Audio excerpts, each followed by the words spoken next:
This is a CBS News Special Report. I'm Gayle King with Anthony Mason and Tony Dokoupil here in New York. The White House has just released a transcript of President Trump's July 25th phone call with Ukraine's president. In that call, the president asked for an investigation of Democratic presidential hopeful Joe Biden and his son Hunter, who used to be a director of a Ukrainian oil company. A whistleblower report related to that phone call led House Speaker Nancy Pelosi to open a formal impeachment inquiry.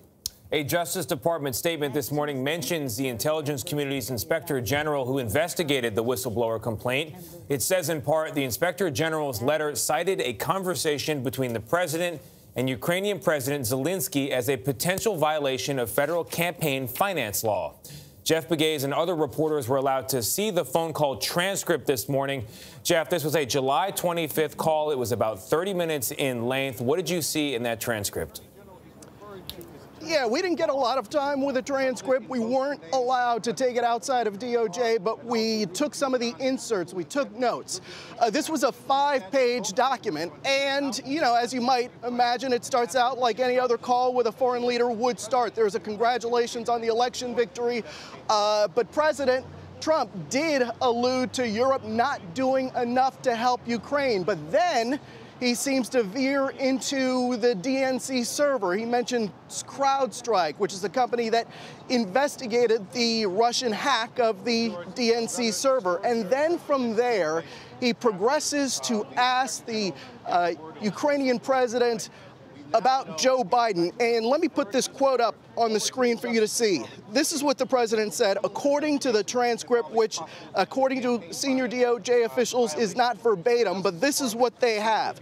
Quote, the other thing, there's a lot of talk about Biden's son, that Biden stopped the prosecution, and a lot of people want to find out about that. So whatever you can do with the attorney general would be great. Biden went around bragging that he stopped the prosecution. So if you can look into it, it sounds horrible to me. And so that's one excerpt of something the president said to the president Zelensky, the president of Ukraine. Now, whether that is an example of a quid pro quo, that's obviously what Democrats are going to be looking into. But it is important to mention that DOJ, senior officials here say that their criminal division took a look at this. They don't believe there were any violations of the law. What is alleged here is that there was a violation of campaign finance laws. But according to senior DOJ officials, they just don't see that in this document. But of course, members of Congress will eventually get this document and they will have to decide for themselves. And that's why this is important. Again, it was a 5-page document. We didn't have a lot of time to look at it, but we did get some quotes. Let me go through another one, because what we saw throughout the document is this mention of Rudy Giuliani, the president's personal attorney, as well as Attorney General William Barr. And that was surprising because we knew that Rudy Giuliani would be mentioned in this document, but we did not know that the Attorney General would be mentioned. Here's one excerpt. I will have Mr. Giuliani give you a call, and I'm also going to have Attorney General Barr call, and we will get to the bottom of it.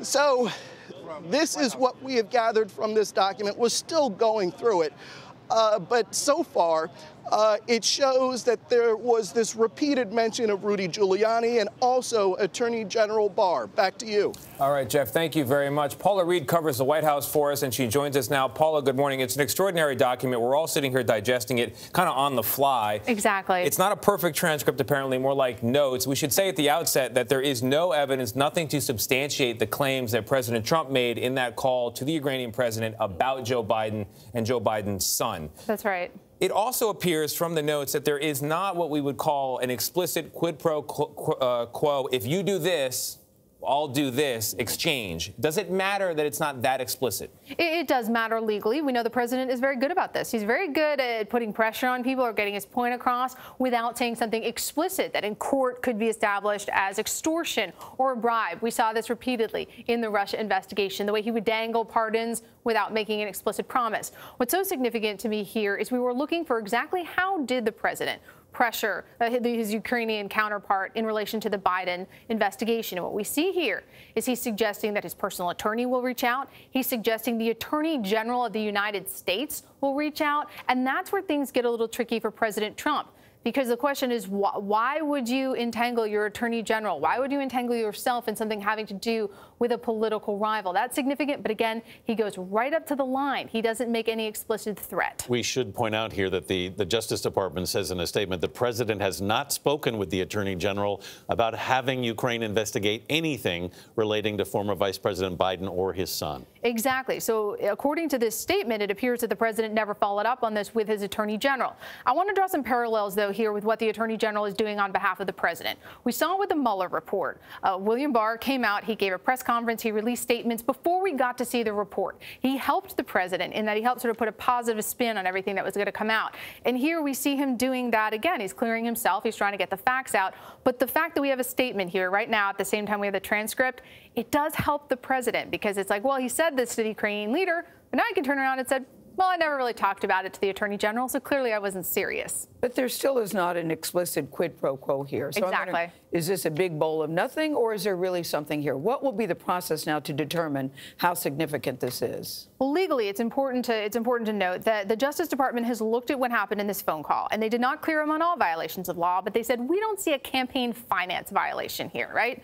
So it seems going forward, this will be, like so many other things in the Trump administration, a political fight on Capitol Hill. And it'll be up to Democrats and Republicans to decide if they believe this rises to the level of conduct that should support articles of impeachment. It's an open question. It's murky. I agree with you completely. There's no quid pro quo.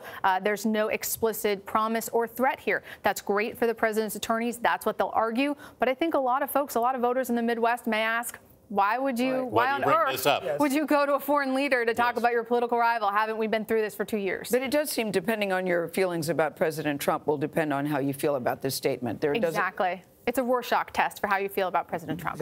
Exactly right, Paula. Nancy Cordes is on Capitol Hill, where we first learned about this whistleblower complaint. Nancy, so what's the reaction there to this transcript? I know everything is still in flux. Well, I can tell you, Gayle, that even before the transcript came out, Democrats were very skeptical that it was going to be complete, that it would be an exhaustive readout of exactly everything that went down on this call, the exact number of times that the president asked the president of Ukraine to look into the vice president. And so that's why the House Intelligence Chairman, Adam Schiff, told me this morning, even before the transcript was released, that he still wanted to talk to anyone else who was on that call to make sure that the readout reflects the entire conversation that the president had with Zelensky about Biden. But Democrats also argue, and remember that impeachment is a political process, it's not a legal process.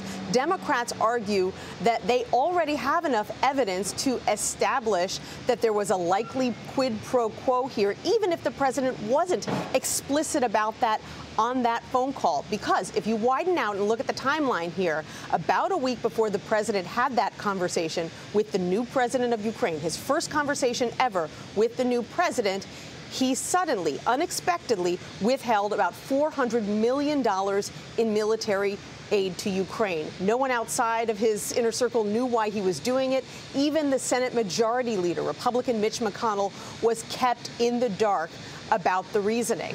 Then, a week later, while that money is withheld, the president has this conversation with the president of Ukraine, asking him to help him in clearly political ways. And so Democrats say that that shows that the leader of Ukraine knew that his military aid was on the line if he didn't do what the president wanted him to do. Nancy, Congress has heard from the whistleblower's attorney, but are they going to hear from the whistleblower, and are they going to get a copy of this report? They are deep in negotiations over that right now, Anthony. The House and Senate Intelligence Committees are hoping to interview this whistleblower as soon as tomorrow and Friday before Congress goes on a 2-week recess. But they are in negotiations with the Director of National Intelligence. He withheld this whistleblower's complaint because there were concerns that the whistleblower was discussing privileged information. If he was willing to withhold the complaint, why would he then allow the whistleblower himself or herself herself to come to Capitol Hill and tell members of Congress everything. Those are the talks that are going on right now. All right, Nancy, thank you. CBS News legal analyst Jonathan Turley is with us from Washington. He's a constitutional law professor at George Washington University and has criticized the push towards impeachment. Jonathan, good morning. Good morning. Jonathan, you can argue that what the president did is inappropriate. Is it impeachable? It could be.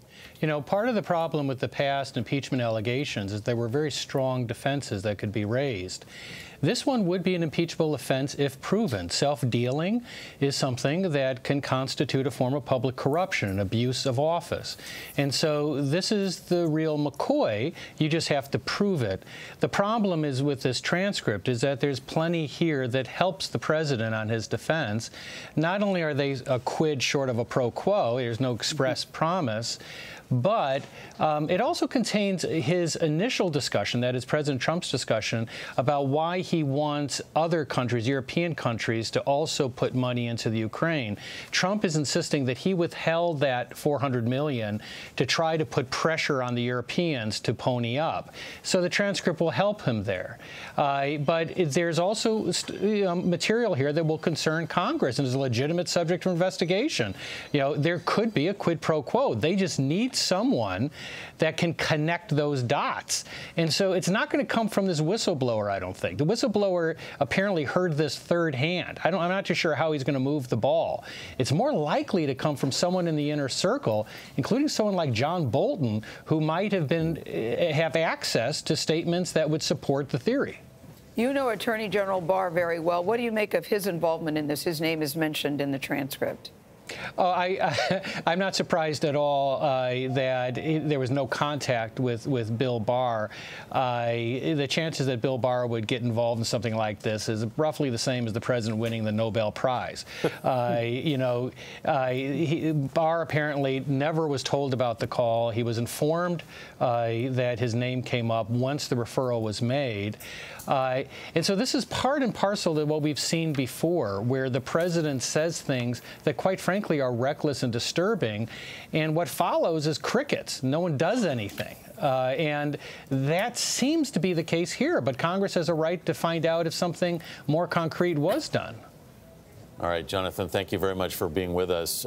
Once again, with the remarks that the president made with the president of Ukraine have been released. We've got our first read of it, details still coming out, but there was, the president did directly raise the question of investigating Vice President Biden with the president of Ukraine. Our coverage will continue on our 24-hour streaming network, CBSN. You can watch it at cbsnews.com or on our CBS News app. There will be more to come on your local news on this CBS station and tonight on the CBS Evening News. Many of you will return now to CBS This Morning. This has been a CBS News Special Report. I'm Anthony Mason with Gayle King and Tony Dokoupil, CBS News, New York.